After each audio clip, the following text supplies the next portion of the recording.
আমার জেঠুর ছেলে আমার সাথে থাকত। আমার নিজের কোন দাদা ছিল না, তাই আমি তাকে দাদার মতো দেখতাম। কিন্তু সে আমাকে অন্য চোখে দেখত। আমি ওর থেকে 10 বছরের ছোট ছিলাম।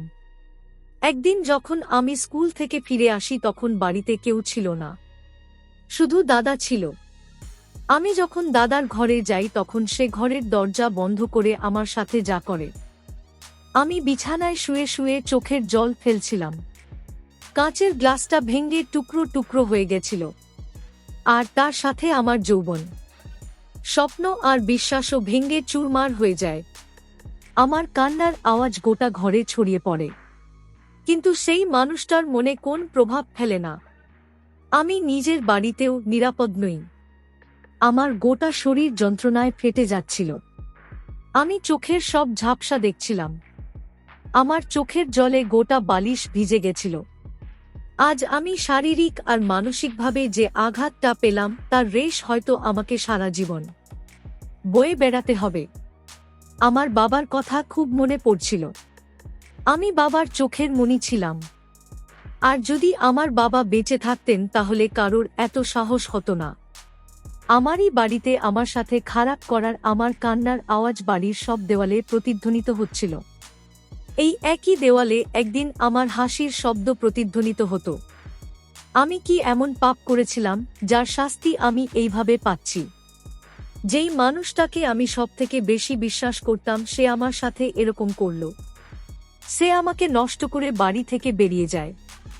আমি অনেকক্ষণ বিছানায় শুয়ে শুয়ে কাঁদি, তারপর উঠে আস্তে আস্তে বাথরুমে যাই। আয়নায় নিজেকে দেখে আমার আবার কান্না পেয়ে গেল।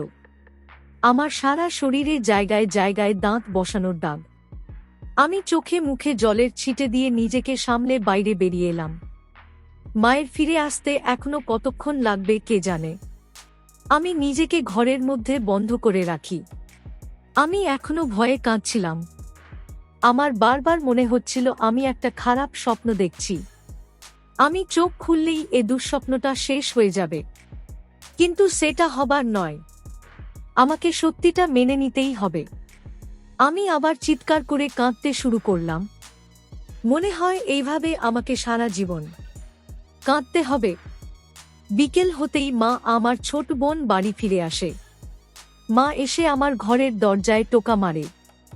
মায়ের আওয়াজ শুনে আমি ছুটে গিয়ে দরজাটা খুলে দিই। মাকে জড়িয়ে ধরে আমি কাঁদতে শুরু করি। মা তো আমার অবস্থা দেখে নিঃশ্বাস নিতেই ভুলে গেছিল। খুব অস্থিরতার সাথে আমাকে জিজ্ঞেস করে এসব কি করে হলো। আমি মাকে সব কথা বলে দিলাম। যা শুনে মায়ের পায়ের তলা থেকে মাটি সরে গেল। মায়ের তো আমার কথা বিশ্বাসই হচ্ছিল না, কিন্তু আমার অবস্থা দেখে মায়ের খুব খারাপ লাগে। মনে হয় আমার কপালে এটাই লেখা ছিল। আমি তখনও জানতাম না আমার কপালে আরও কি কি লেখা আছে। আমরা দুই বোন সারাদিন বাড়িতে হই হুল্লোড় করতাম। বাড়িতে রোজ উৎসব লেগে থাকত। বাবা আমাদের দুজনকে দেখে খুব আনন্দ পেত, কিন্তু মা আমাদের দুষ্টুমি দেখে মাঝে মাঝে রেগে যেত। বাবা যেই অফিস থেকে ফিরত আমি বাবাকে গিয়ে জড়িয়ে ধরতাম আর তাকে আমার সারাদিনের গল্প শোনাতাম। বাবাকে সব কথা না বলা অবধি আমি শান্তি পেতাম না। মা বলতো আমি বাবার প্রাণ। সবকিছু ঠিক চলছিল, হঠাৎ একদিন আমাদের সুখী পরিবারের উপর কারো নজর লেগে যায়। মনে হয় এত সুখ আমাদের সহ্য হলো না। বাবার অ্যাক্সিডেন্ট হয় আর তিনি বিছানায় পড়ে যায়। বাড়ির অবস্থাও খারাপ হতে থাকে। বাড়িতে আর কোন ছেলে ছিল না, তাই মাকেই সবকিছু সামলাতে হচ্ছিল। আমার জেঠু বাবার উপর অনেকদিন ধরে রেগেছিল। তাদের অনেকদিন দেখা হয়নি, কিন্তু বাবার অ্যাক্সিডেন্ট হওয়ার পর মা নিজে ফোন করে জেঠুকে সবকিছু জানায়। মায়ের বিশ্বাস ছিল বাবার অবস্থার কথা শুনে জেঠু সব শত্রুতা ভুলে যাবে। আর সেটাই হলো। জেঠু বাবাকে দেখতে আসে আর বাবার পাশে বসে কাঁদে। আমাদের অবস্থা দেখে জেঠু বলে, এখন তোমাদের পক্ষে সবকিছু একা সামলানো মুশকিল হবে, তাই আমি মুকেশকে বলছি এখন কিছুদিন তোমাদের সাথে এসে থাকতে। মুকেশ জেঠুর বড় ছেলে। সে খুব ভালো ছিল। আমি তাকে 5 বছর আগে দেখেছিলাম। তারপর জেঠুর সাথে আমাদের সম্পর্ক খারাপ হয়ে যাওয়ায় আর তার সাথে দেখা হয়নি। জেঠুর কথা শুনে মা একটু স্বস্তি পায়। মুকেশ এখানে এলে আমাদের অনেক সুবিধা হবে। বাবা বিছানায় শুয়ে যন্ত্রণায় কাতরাচ্ছে। আমরা দুই বোন বাবাকে দেখে খুব কাঁদতাম। আমরা কোনদিন বাবাকে আরাম করতে দেখিনি, কিন্তু এখন 15 দিন ধরে বাবা বিছানায় পড়ে আছে। মুকেশ দাদা আমাদের বাড়িতে এসে বাবার খুব ভালো করে দেখাশোনা করে। এই অবস্থায় আমাদের একজন বড় দাদার দরকার ছিল, আর মুকেশ দাদা সেই দায়িত্বটা খুব ভালো করেই পালন করে। কিন্তু ভাগ্যে লিখন কে আর খণ্ডাতে পারে। আমরা বাবাকে বেশিদিন ধরে রাখতে পারলাম না। কিছুদিন পর তিনি আমাদের ছেড়ে চলে গেলেন। বাবার মৃত্যুর পর মা খুব ভেঙে পড়েছিল, আর আমাদের দুই বোনের পক্ষে তো বিশ্বাস করাই অসম্ভব ছিল যে বাবা আর আমাদের মধ্যে নেই। আমার বয়স 15 বছর, আর আমার বোনের বয়স মাত্র 12 বছর। বাবা বলতো আমাদের দুই বোনকে ডাক্তার বানাবে, তারপর আমাদের ধুমধাম করে বিয়ে দেবে, কিন্তু বাবা তার সব স্বপ্ন অপূর্ণ রেখেই চলে গেলেন। বাবা মারা যাবার পর মা মুকেশ ভাইকে আমাদের ছেড়ে যেতে দেয় না। সে আমাদের সাথেই থাকতে শুরু করে। জেঠু অন্য শহরে থাকতেন। আমাদের বাকি সব আত্মীয়রা অন্য শহরে আছে। বাবার চাকরির জন্য আমরা এই শহরে এসেছিলাম। বাবার মৃত্যুর পর জেঠু আমাদের বলেছিল তাদের শহরে চলে যেতে, কিন্তু আমার পড়াশোনার জন্য আমরা শহর ছেড়ে যেতে পারলাম না। সামনেই আমার মাধ্যমিক পরীক্ষা। নিজেদের শহরে ফিরে গেলে আমার আর পড়াশোনা করা হতো না। কিন্তু আমি বাবার স্বপ্ন পূরণ করতে চাই, ডাক্তার হতে চাই। মা জেঠুকে বলে দেয় যে আমার বড় মেয়ের পড়াশোনা শেষ হয়ে গেলে আমরা আপনার সাথে যাব। জেঠু আমাদের খোঁজ খবর রাখতেন। 2 মাস পর পর আমাদের সাথে দেখা করতে আসতেন। মুকেশ দাদা যখনই বলতো আমি কয়েকদিনের জন্য নিজের বাড়ি থেকে ঘুরে আসি, তখনই আমি খুব কাঁদতাম। তাকে যেতে দিতাম না। আমি চাইতাম মুকেশ দাদা আমাদের সাথে থেকে যাক। একদিনের জন্য আমি দাদাকে চোখের আড়াল করতে চাইতাম না। বাবা চলে যাওয়ার পর মুকেশ দাদা আমাদের খুব ভালোভাবে দেখাশোনা করেছে। ও আমার থেকে 10 বছরের বড়, কিন্তু ওর সাথে আমার খুব ভালো বন্ধুত্ব হয়ে গেছিল। বাবার যা পেনশন আসতো তাতেই আমাদের সংসার চলত। মুকেশ দাদা এই শহরে একটা চাকরি খুঁজে নিয়েছিল। প্রত্যেক মাসে তার মাইনে থেকে কিছু টাকা সে মায়ের হাতে দিত। মা মুকেশ দাদাকে নিজের ছেলের মতোই দেখত। বাবা না থাকার অভাবটা সে আমাদের বুঝতে দিত না। মুকেশ দাদা যখন কাজ থেকে ফিরত আমি তার পিছন পিছন ঘুরতে শুরু করতাম, আর বাবার মতনই তাকে আমি সারাদিনের গল্প শোনাতাম। রাতে যখন ক্লান্ত হয়ে দাদা শুতে যেত, আমি তখন বই নিয়ে দাদার ঘরে চলে যেতাম। দাদাকে বলতাম আমাকে পড়া বুঝিয়ে দিতে। যতক্ষণ আমি তার ঘরে থাকতাম তাকে একবারও মোবাইল দেখতে দিতাম না। মাঝে মাঝে তো আমি লুকিয়ে দাদার মোবাইলটা বন্ধ করে দিতাম, যাতে আমার পড়ার মাঝখানে সেটা বেজে না ওঠে। আমি মাকে প্রায় বলতাম যে মুকেশ দাদা আমার নিজের দাদার মতন। আমি তাকে খুব সম্মান করতাম। একদিন আমি স্কুল থেকে ফিরে এসে জানতে পারি যে মা আর বোন কোন এক আত্মীয়ের মৃত্যুর খবর পেয়ে তাদের বাড়িতে গেছে। তারা আমাকে নিয়ে যায়নি, কারণ সেদিন আমার মাধ্যমিকের পেপার ছিল। মুকেশ দাদা বাড়িতেই ছিল, সেই আমাকে এই খবরটা দেয়। দাদা সেদিন অফিসে যায়নি। আমি আমার স্কুল ইউনিফর্ম পাল্টে রান্নাঘরে খাবার বাড়তে যাই। তখন মুকেশ দাদা আমাকে বলে তার ঘরে 1 গ্লাস জল নিয়ে যেতে। আমি যেই তার ঘরে ঢুকি, ও দরজাটা বন্ধ করে দেয়। প্রথমে মনে হলো আমার সাথে মজা করছে, কিন্তু তারপর মনে হলো ওর নজরটা ভালো নয়। তারপর ও আমার সাথে যা যা করলো সেটা আমার মনে করতেও ঘেন্না করছে। দরজার ছিটকিনিটা লাগিয়ে এসে আস্তে আস্তে আমার কাছে আসতে থাকে। আমার হাত পা কাঁপতে শুরু করে। জলের গ্লাসটা হাত থেকে পড়ে ভেঙে যায়। সে আমাকে ধাক্কা দিয়ে বিছানায় ফেলে দেয়। তারপর সব সীমা লঙ্ঘন করে যেভাবে আমার উপর চড়া হয় যে আমি নিজেকে বাঁচাতে পারি না। তখন আমার বিশ্বাস হচ্ছিল না যে এই মানুষটাকে আমি নিজের দাদার মতো সম্মান করতাম। আমি মুকেশ দাদাকে বারবার বলছিলাম যে আমাকে ছেড়ে দিতে, যে আমি তাকে নিজের দাদার মতো দেখি। সে আমার সাথে এমনটা করতে পারে না। আমার কথা শুনে মুখোশ দাদা জোরে জোরে হাসতে শুরু করে আর বলে, আমি চাইলেই সে আমার দাদা হয়ে যায় না। সে অনেক দিন ধরেই সুযোগের অপেক্ষায় ছিল যে কখন সে আমাকে একা পাবে আর আমার সাথে ঘনিষ্ঠ হবে। আজ তোমার মায়ের মাসি মারা গেছে, তাই আমি সুযোগটা পেয়েছি। আর এই সুযোগটাকে আমি ভালোভাবে কাজে লাগাতে চাই। তারপর সে আমার গোটা শরীরে অত্যাচারী চিহ্ন ছেড়ে যায়। আমার হাজার বারণ করা সত্ত্বেও সে থামে না। সে আমাকে পুরোপুরিভাবে বরবাদ করে বাড়ি থেকে বেরিয়ে যায়। যখন মা ফিরে আসে আর আমি মাকে সব সত্যিটা বলি, তখন তার পক্ষে এটা বিশ্বাস করা খুব মুশকিল ছিল। কিছুক্ষণ পর যখন মুকেশ দাদা বাড়ি ফিরে আসে, তখন মা তার কলার ধরে তাকে জিজ্ঞেস করে যে সে তার মেয়ের সাথে এমনটা কেন করল। এটা শুনে মুকেশ দাদা মায়ের মুখের দিকে তাকিয়ে অবাক হয়ে বলে, সে তো এক্ষুনি অফিস থেকে ফিরল।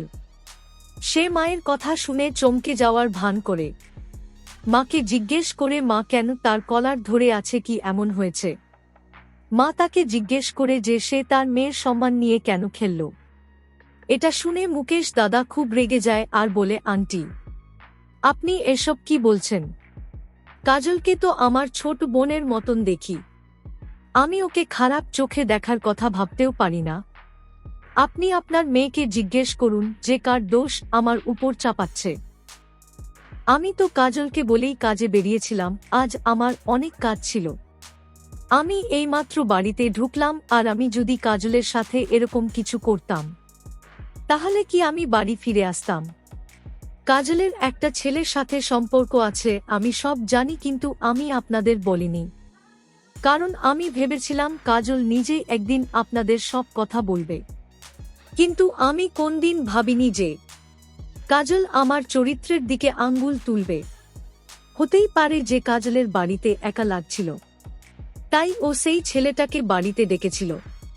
তারপর সেই ছেলেটা নিজের সীমা পার করে ফেলেছে, আর সেই দোষটা কাজল আমার উপর চাপাচ্ছে। এসব শুনে মা সন্দেহের দিকে আমার দিকে তাকায়। আমি ভেবেছিলাম মুকেশ দাদা নিজের দোষ স্বীকার করে নেবে, কিন্তু সে তো উল্টে আমারই বদনাম করার চেষ্টা করছে। আমি মাকে বলি, মুকেশ দাদা মিথ্যে কথা বলছে, আমার কোন ছেলের সাথে সম্পর্ক নেই। মুকেশ দাদাই আমাকে করেছে। এটা শুনে মুকেশ দাদা এসে আমার গালে একটা চড় মারে। মা তখন বুঝতে পারছিল না তার কি করা উচিত। মুকেশ দাদা রেগে গিয়ে মাকে বলে যে সে এই বাড়ি ছেড়ে চলে যেতে চায়। সে তার নিজের ঘরে গিয়ে তার জিনিসপত্র গোছাতে শুরু করে। মা আমার হাতটা ধরে বলে, সত্যি কথা বল কাজল, এসব কে করেছে? আমি কাঁদতে শুরু করলাম। আমি কি করে প্রমাণ করব যে এটা মুকেশ দাদা করেছে? মুকেশ দাদা তার জিনিসপত্র নিয়ে ঘর থেকে বেরিয়ে আসে। সে মাকে বলে, আন্টি, আমি আর এই বাড়িতে এক মুহূর্ত থাকতে চাই না। আমি আঙ্কেলের অভাব মেটাতে এই বাড়িতে এসেছিলাম, কিন্তু আপনার মেয়ে আমার চরিত্রের দিকে আঙ্গুল তুলেছে। মুকেশ দাদা চলে যাবার কথা বলতে মা একটু চিন্তায় পড়ে যায়, কারণ বাবার পর একমাত্র মুকেশ দাদার উপরেই মা ভরসা করত। কিন্তু মুকেশ দাদা আর এই বাড়িতে থাকতে রাজি হল না। মা দাদাকে বলে, মুকেশ, আজ রাতটা অন্তত এখানে থেকে যা। অনেক রাত হয়ে গেছে। এত রাত্রে তুই কোথায় যাবি? কাল সকাল হলে বেরোস। মুকেশ দাদার মায়ের এই কথাটা ঠিক মনে হয়। সে নিজের জিনিসপত্র নিয়ে তার ঘরে চলে যায়। মা আমাকে বলে যে আজ রাতটুকু সময় আছে আমার কাছে। কাল সকালে যেন আমি তাকে সব সত্যি কথা বলে দিই। মায়ের কথা আমাকে খুব আঘাত দিল, কারণ মা আমার থেকে বেশি মুকেশ দাদাকে বিশ্বাস করছিল। মা নিজের ঘরে চলে যায়, আর আমার বোনও ঘুমিয়ে পড়েছিল। আমার ঘুম আসছিল না, আমি ঘরে ঘুরে বেড়াচ্ছিলাম। মনটা খুব অস্থির লাগছিল। ভাবলাম একটু ছাদে গিয়ে হাওয়া খেয়ে আসি। আমি যখন ছাদে যাই তখন দেখি মুকেশ দাদা সেখানে দাঁড়িয়ে কারো সাথে ফোনে কথা বলছে। তার কথা শুনে আমি অনেক কিছু জানতে পারলাম। সে ফোনে কাউকে একটা বলছিল, তোমাকে আর অপেক্ষা করতে হবে না, আমি কালকেই তোমার কাছে আসছি। ফোনের ওপার থেকে কি বলা হলো আমি জানি না, কিন্তু তার উত্তরে মুকেশ দাদা বলে, আমি পুরোপুরিভাবে ব্যবস্থা করে ফেলেছি। এখন তোমার আমার মধ্যে কেউ আসবে না। এখন আমি সব সময় তোমার কাছে থাকব। আমি মুকেশ দাদার সামনে গিয়ে দাঁড়িয়ে পড়লাম। আমাকে দেখে সে চমকে গেল। আমি তাকে বলি, আমাকে সব সত্যি কথা বল। তুমি আমার সাথে কেন এমনটা করলে? সে ফোনটা রেখে আমাকে বলে, তুমি আমাকে বাধ্য করেছো এসব করতে। আঙ্কেল অসুস্থ হওয়ার কারণে আমি এখানে এসেছিলাম তোমাদেরকে সাহায্য করব বলে, কিন্তু তোমরা আমাকে তোমাদের চাকর বানিয়ে রেখে দিয়েছিলে, নিজের ইচ্ছা মতন আমাকে ব্যবহার করতে। আমারও নিজের একটা জীবন আছে, সেটা তোমরা ভুলে গেছিলে। আমি নিজের শহরে ফিরে যেতে চেয়েছিলাম, কিন্তু তোমরা আমাকে যেতে দাওনি। তুমি আমার সাথে জোর করে সম্পর্ক তৈরি করেছ। আমি যখন ক্লান্ত হয়ে রাত্রে বাড়ি ফিরতাম, তখন তুমি আমাকে ঘুমোতে দিতে না। কখনো পড়াশোনার বাহানায় আমার ঘরে ঢুকে পড়তে, আবার কখনো অন্য কিছুর বাহানায়। তোমার আমার উপর জোর করে অধিকার ফলানো আমার একদম পছন্দ হতো না। তুমি আমাকে দিয়ে জোর করে তোমার কাজ করিয়ে নিতে। এছাড়াও তুমি আমার ফোন কেটে দিতে, আর কখনো আমাকে না বলে আমার ফোনটা বন্ধ করে দিতে। তুমি ভালো করে জানতে যে আমার বাগদান হয়ে গেছে আর আমার বাগদত্তা আমাকে ফোন করে, কিন্তু সেটা জানার পরেও তুমি আমার ফোন কেটে দিতে। তোমার জন্য আমাদের মধ্যে রোজ ঝগড়া হতো। আমার বাগদত্তা পূজা চাইতো যে আমি ফিরে আসি, কিন্তু তুমি এমন কান্নাকাটি করতে যে আমি এখান থেকে যেতে বাধ্য হতাম। পূজা আমাকে সন্দেহ করতে শুরু করেছিল। তার মনে হতো তোমার আমার মধ্যে কোন সম্পর্ক তৈরি হয়েছে। তাই পরশুদিন সে আমাকে পরিষ্কার করে বলে দেয় যে আমি যদি এক্ষুনি ফিরে না আসি তাহলে ও আমাদের সম্পর্ক ভেঙে দেবে। আমি ওকে খুব ভালোবাসি, খুব তাড়াতাড়ি আমাদের বিয়ে হতে চলেছে, কিন্তু তোমার জন্য আমাদের সম্পর্কটা নষ্ট পেয়ে যাচ্ছিল। তুমি আমাকে এত বিরক্ত করছিলে যে আমার কাছে এটা ছাড়া আর কোন রাস্তা ছিল না। আমি তোমাকে একটা শিক্ষা দিতে চেয়েছিলাম, তোমাকে বোঝাতে চেয়েছিলাম যে জোর করে কোন সম্পর্ক তৈরি করা যায় না। আমি তোমাদেরকে সাহায্য করতে চেয়েছিলাম, তোমার সাথে কথা বলতে আমার কোন আপত্তি ছিল না, কিন্তু সবকিছুর একটা সীমা থাকে।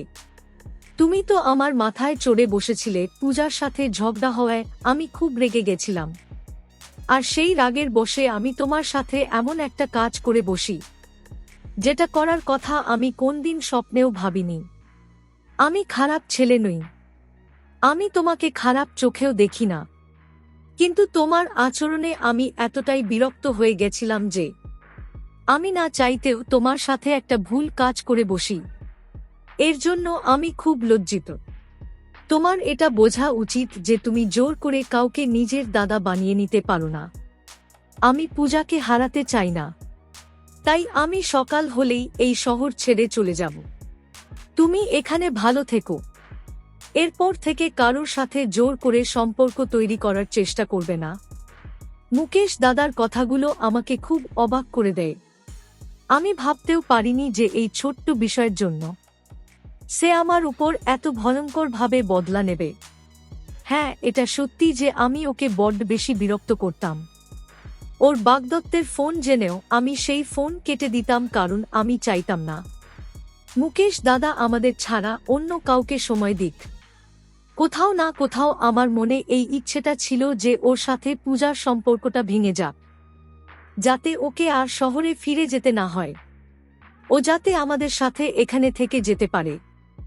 আমি মাকে বারবার বলতাম যে মুকেশ দাদার বিয়ে এই শহরের কোন মেয়ের সাথে দিয়ে দিতে, যাতে ও চিরকালের মতন এখানেই থেকে যায়। মা আমার কথাটাকে হালকাভাবে নিত আর হেসে উড়িয়ে দিত। আমি এটা কখনো ভেবেই দেখিনি যে এসব করে আমি মুকেশ দাদাকে কষ্ট দিচ্ছি। ওর কথা শুনে আমার চোখের জল চলে আসে। আমার চোখে জল দেখে দাদার কষ্ট হয়। ও আমাকে বুকে টেনে নেয়, কিন্তু এবার রাগে নয়, আদরে। আমারও কেন জানি এক অন্যরকম অনুভূতি হয়। আমি জোর করে ওকে চেলে রাখি। মন চাচ্ছিল কিছু একটা করতে। মনে মনে ভাবতে থাকি ও যেন আমাকে আবার একটু আদর করে, কিন্তু এটা এবার আর হবে না। মুকেশ দাদা এরপর আমাকে সরিয়ে অন্য পাশে গিয়ে দাঁড়ায়। বুঝতে পারলাম তার অনুভূতিতে ও নাড়া দিয়েছে। হয়তো এক ভুল আবার করতে চাচ্ছে না বলেই দূরে সরে গেল। আমি চুপচাপ নিচে নেমে এলাম। ও নিজের কাজের জন্য লজ্জিত বোধ করছিল, আর আমি আমার ভুলটা বুঝতে পেরেছিলাম, কিন্তু আমি জানি আমার সাথে যেটা হয়েছে সেটা ঠিক হয়নি। সকালে যখন আমি ঘুম থেকে উঠি তখন মা বলে মুখোশ দাদা নিজের শহরে ফিরে গেছেন। তারপর মা আমাকে জিজ্ঞেস করে যে কে আমার সাথে এরকম পশুর মতো আচরণ করেছে। কিন্তু মায়ের প্রশ্নের কোন উত্তর আমার কাছে ছিল না। আমি এখনো মুকেশ দাদাকে নিজের দাদা মনে করি আর তার কোন রকম ক্ষতি চাই না। তো বন্ধুরা, কেমন লাগলো আমার আজকের গল্পটি? গল্পটি ভালো লেগে থাকলে অবশ্যই একটা লাইক করে দাও, আর এরকম দারুণ সব গল্প পেতে আমার চ্যানেলটি সাবস্ক্রাইব করে বেল আইকনটি ক্লিক করতে ভুলো না যেন।